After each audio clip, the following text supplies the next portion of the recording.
Hi friends, welcome to Sharmi's kitchen. ఈరోజు నేను ఒక మంచి హెల్తీ రెసిపీతో మీ ముందుకు వచ్చేసానండి. మటన్ పాయ కర్రీ చేసి చూపిస్తున్నాను. మేక కాళ్ళ కర్రీ అండి, చాలా బాగుంటుంది. హెల్త్కి కూడా చాలా మంచిది. ఇది మా సైడ్ అయితే వీటిని గేరగాళ్ళని కూడా అంటారు. అప్పుడప్పుడు ఇలా తెచ్చుకొని చేసుకున్నామంటే మంచిగా హెల్తీగా ఉంటాము. చేయడానికి కొంచెం లేట్ అవుతుంది, కానీ హెల్త్ బెనిఫిట్స్ అయితే చాలానే ఉన్నాయి. ఇవి దీనికోసం అయితే నేను మార్నింగే లేచి మార్కెట్కి వెళ్ళానండి. వీటి కోసం మార్నింగ్ వెళ్తేనే దొరుకుతాయి, లేకపోతే అయిపోతాయి. నేను మార్కెట్కి వెళ్ళాను. ఇది కేరళలో ఒక చిన్న మార్కెట్ అండి, నాన్ వెజ్కి. ఇక్కడ అన్ని దొరుకుతాయి. ఈ మార్కెట్లో చేపలు, చికెను, మటను అన్నీ ఉంటుంది. ఇక్కడైతే నేను 4 లెగ్స్ తీసుకున్నానండి. వీడియో తీయడానికి ఎవరు లేరు, సో అందుకని నేను కనిపించట్లేదు. ఇలా చూడండి, ఇది మటను. ఇక 4 లెగ్స్ ఉన్నవి. 4 లెగ్స్ తీసుకున్నాను నేను. 200కి ఇచ్చారు ఇక్కడైతే 4 లెగ్స్. సో మన సైడ్ ఎంతకి ఇస్తారు మీరు కామెంట్ రూపంలో తెలియచేయండి. ఇక్కడైతే నాన్ వెజ్ అయితే కొంచెం తక్కువ రేటేనండి మన సైడ్తో కంపేర్ చేస్తే. మటన్ కూడాను 1 కేజీ 800 ఏమో పడుతుంది. సో ఈ 4 కాళ్ళు తీసుకున్నాను నేను. వాళ్ళ దగ్గరే క్లీన్ చేయించుకుంటే ఏంటంటే స్కిన్ తీసేస్తారు. నేను ఇంటి దగ్గర తీసుకొచ్చి వీటిని బాగా కాల్చేసి ఆ పైన ఆ డస్ట్ మొత్తం పోయేలాగా మొత్తం బాగా క్లీన్ చేసుకున్నాను. క్లీన్ చేసుకునేసి ఇందులో 1 టేబుల్ స్పూన్ వరకు పసుపు, 1 టేబుల్ స్పూను సాల్ట్ యాడ్ చేసుకొని కొంచెం వాటర్ యాడ్ చేసుకున్నాను. ఎందుకంటే అలాగ మిక్స్ చేస్తే డ్రైగా ఉంటుంది కదండి. కొంచెం చెమ్మ చేసుకొని వీటిలన్నిటినీ బాగా రుద్ది బాగా వాష్ చేశానండి. ఎందుకంటే పైన ఏమన్నా డస్ట్ ఉన్నా కూడా పోతుంది ఇలాగ పసుపు సాల్ట్ వేయడం వల్ల. ఇలాగా మొత్తాన్ని కలుపుకుంటూ బాగా మిక్స్ చేసి ఒక 10 మినిట్స్ పాటు పక్కన ఉంచేసాను. మీకు టైం లేకపోతే అప్పటికప్పటికైనా చేసుకునేయచ్చు. ఇలా 10 మినిట్స్ తర్వాత దీన్ని తీసేసి మంచిగా వాటర్ వేసి 2-3 సార్లు వాష్ చేసుకొని పక్కన పెట్టుకున్నాను. వీటిని క్లీన్ చేయడం కొంచెం లేట్ అవుతుందండి. నాకైతే దగ్గర ఒక హాఫ్ అన్ అవర్ పట్టింది వీటిని క్లీన్ చేయడానికి. ఓపిక్గా క్లీన్ చేసుకుంటే మంచిగా హెల్తీగా ఉంటాము. చాలా మంచిది ఇది. ఆల్రెడీ అందరికీ తెలిసే ఉంటుంది, ప్రత్యేకంగా చెప్పనవసరం లేదు మటన్ పాయ గురించి. సో ఇలాగా నేను ఇక్కడ క్లీన్ చేసుకొని వీటిని మళ్ళీ అక్కడికి వెళ్ళి కట్ చేయించుకొని తీసుకొచ్చానండి. ఎందుకంటే ఇక్కడ మన దగ్గర అంత పెద్ద చాకులు అయితే ఉండవు కదా. సో మొత్తాన్ని క్లీన్ చేసుకుని మళ్ళీ వెళ్ళి వీటిని పెద్ద పెద్ద ముక్కల కిందకి కట్ చేసుకొని తెచ్చుకున్నాను. వీటిని పక్కన పెట్టేసుకోవాలి.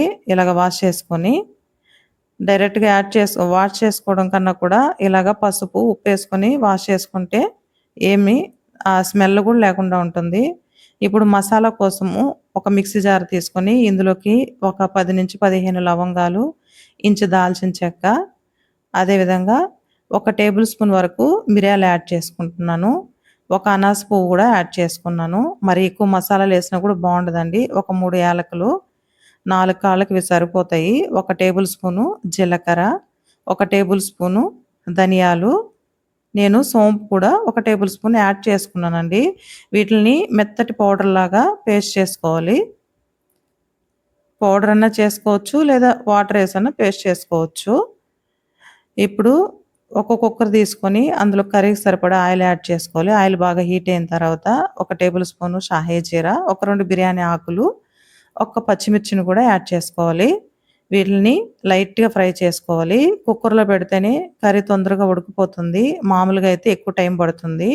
కుక్కర్లో ఒక 8-10 విజిల్ పెట్టేసామంటే ఆ మటన్ బాగా ఉడికిపోతుంది. ఎక్కువ టైం పడుతుందండి ఉడకడానికి. 1 కప్పు వరకు నేను ఆనియన్ పేస్ట్ యాడ్ చేసుకుంటున్నాను. మీకు ఇలా ఇష్టం లేకపోతే ఆనియన్ని చిన్న చిన్న ముక్కల కిందకైనా కట్ చేసుకొని యాడ్ చేసుకోవచ్చు. నేనైతే ఇక్కడ పేస్ట్ చేసుకొని యాడ్ చేసుకున్నాను. దీన్ని రెడ్ కలర్ వచ్చేంత వరకు ఫ్రై చేసుకోండి. ఇలా ఫ్రై అయిన తర్వాత ఇందులో ఒక 2 టేబుల్ స్పూన్ వరకు అల్లం వెల్లుల్లి పేస్ట్ యాడ్ చేసుకోండి. ఈ పచ్చివాసన పోయేంత వరకు కలుపుకుంటూ ఫ్రై చేసుకోవాలి. ఈ ఆనియన్ పేస్టు, అల్లం వెల్లుల్లి పేస్ట్ కూడా పచ్చివాసన పోయేంత వరకు ఫ్రై చేసుకున్న తర్వాత ఇప్పుడు ఇందులోకి ఒక 2 రెమ్మల కరివేపాకు కూడా యాడ్ చేసుకొని దీన్ని మొత్తాన్ని ఫ్రై చేసుకోండి.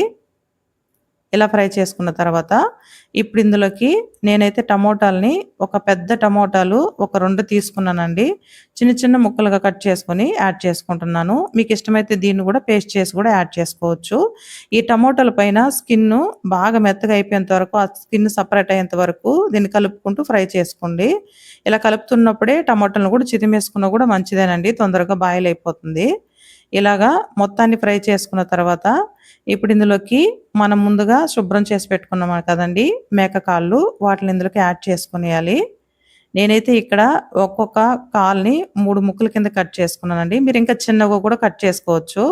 ఇందులోకి సాల్ట్, రుచికి సరిపడా సాల్ట్, ఒక పావు టేబుల్ స్పూను పసుపు, మనం ముందుగా మిక్సీకి వేసి ఉంచుకున్నాం కదండీ పౌడరు, మసాలా పౌడరు, ఆ పౌడర్‌ని కూడా యాడ్ చేసుకోవాలి. ఒక 2 టేబుల్ స్పూన్ వరకు కారం కూడా యాడ్ చేస్తున్నాను నేనిక్కడ. కారాన్ని మీరు చూసి యాడ్ చేసుకోండి. మనం మసాలాలో ఆల్రెడీ మిరియాలేసాము. అదేవిధంగా పచ్చిమిర్చిని కూడా యాడ్ చేసాము. దాన్ని బట్టి మీరు యాడ్ చేసుకోండి. ఈ మసాలాలన్నీ ఈ ముక్కలకి బాగా పట్టేలాగాన కలుపుకుంటూ ఒక 2, 3 నిమిషాల పాటు బాగా ఫ్రై చేసుకోండి. ఇలా ఫ్రై చేసుకున్న తర్వాత ఇప్పుడు ఇందులోకి ఈ కర్రీకి సరిపడా వాటర్ యాడ్ చేసుకోవాలండి. వాటరు ఎక్కువే పడుతుందండి. ఎందుకంటే ఇది ఉడకడానికి టైం పడుతుంది. నేనైతే ఇక్కడ 3 గ్లాసుల వరకు వాటర్ యాడ్ చేసుకున్నాను. కారం కొంచెం ఎక్కువగానే పడుతుంది. నాన్ వెజ్‌లోకి కారం ఎక్కువ పడుతుంది. ఆయిల్ గూడా కొంచెం ఎక్కువ ఉంటేనే బావుంటుందండి. ఈ స్టేజ్‌లో మీరు ఉప్పు సరిపోకపోయినా, కారం సరిపోకపోయినా ఒకసారి చెక్ చేసుకోండి. మీరు తినే కారాన్ని బట్టి, మీరు తినే సాల్ట్‌ని బట్టి మీరు యాడ్ చేసుకోండి. నాకు కొంచెం సాల్ట్ తక్కువైంది. నేను ఇంకొక టేబుల్ స్పూన్ వరకు యాడ్ చేసుకున్నాను. ఇప్పుడు కుక్కర్ మూత పెట్టేసేసి నేనైతే ఇక్కడ 8-10 విజిల్ రానిచ్చానండి. నా కుక్కర్ ఏంటంటే తొందరగా విజిల్ వచ్చేస్తుంది. దాన్ని బట్టి నేనిక్కడ ఉడికించుకున్నాను.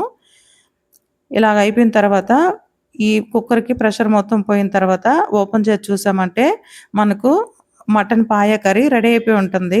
లేదు మీరు ఓపెన్ చేసిన తర్వాత అప్పటికి ఉడకకుండా కొంచెం వాటర్‌గా ఉందంటే ఇంకొక 2, 3 విజిల్లు కూడా ఉంచండి. ప్రెషర్ మొత్తం పోయిన తర్వాత కుక్కర్ మూత తీసేయండి. ఆల్మోస్ట్ మనకు ఉడికిపోయి ఉంటుంది. మనం ఎన్ని వాటర్ ఏసామో మన కర్రీ చూడండి ఎంత అయిందో. లాస్ట్‌కి ఇందులో సన్నగా కట్ చేసుకున్న కొత్తిమీరని యాడ్ చేసుకోండి. మరి గట్టిగా ఉన్నా కూడా బాగుండదండి పాయ కర్రీ. కొంచెం ఇలాగా వాటర్‌గా ఉంటేనే బావుంటుంది. తప్పకుండా ట్రై చేయండి. హెల్త్‌కి చాలా మంచిది. చాలామంది ఏంటంటే టైం లేట్ అవుతుందండి. చాలామంది తెచ్చుకోరండి. అప్పుడప్పుడు తెచ్చుకున్నా కూడాను మంచి బెనిఫిట్స్ ఉన్నాయి ఇందులో. మీరు తప్పకుండా ట్రై చేసి మీకెలా వచ్చిందో కామెంట్ రూపంలో తెలియచేయండి. ఈ వీడియో గనక మీకు నచ్చితే తప్పకుండా లైక్ చేసి సబ్స్క్రైబ్ చేయండి. ఈ వీడియో చూసిన ప్రతి ఒక్కరూ తప్పకుండా గూడా సబ్స్క్రైబ్ చేస్తారని నేను అనుకుంటున్నాను. Thank you for watching.